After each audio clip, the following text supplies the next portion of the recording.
Sky News is reporting the migrants in the caravan are preparing to march to the U.S. border within hours.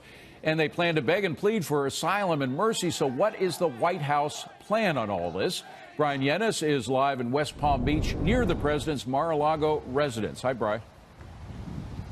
Hi, David. Well, look, rumors about the caravan rushing the border have been rampant for weeks now. And earlier this week, for instance, the San Ysidro boarding crossing, one of the busiest along the border, closed some northern-bound lanes because of these rumors that some of these immigrants in this caravan were going to rush the border. Nonetheless, Sky News is reporting that there is talk that some of these 6,000 members of the caravan are thinking about heading towards the border this weekend. Why this weekend? Well, a federal judge issued a temporary restraining order on the executive order that the Trump administration put in, saying that all of these immigrants that wanted to apply for asylum must go to a legal border crossing. Well, a judge nixed that temporarily, at least. And so now the thought is that perhaps some of these immigrants are going to make their way to the border. Troops have been deployed to the border. Some 5,900 of them have been putting concertina wire, that razor wire, and erecting barriers along the border. They are there to support the Border Patrol if they ever get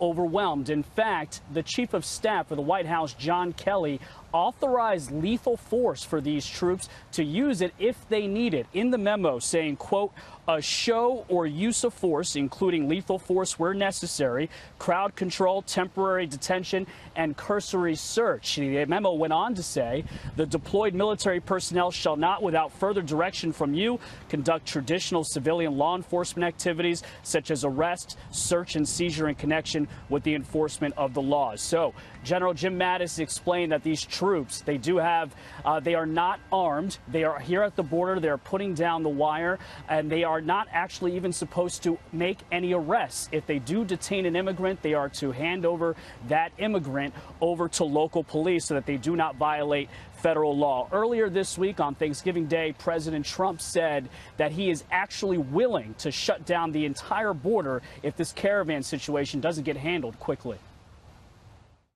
It gets to a level where we are going to lose control or where people are going to start getting hurt, we will close entry into the country for a period of time until we can get it under control. The whole border. I mean the whole border. And Mexico will not be able to sell their cars into the United States, where they make so many cars at great benefit to them.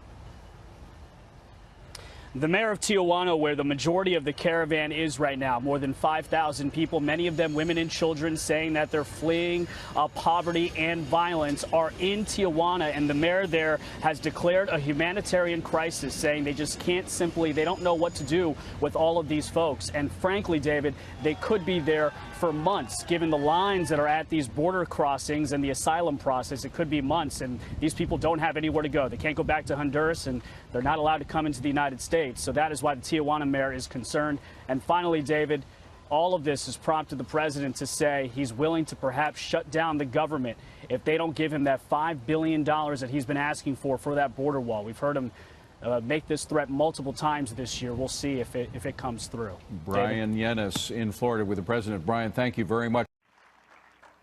I thank you. God bless you, and may he continue to bless the nation that has showered this land with love for more than 2 centuries. Thank you all. God bless you all.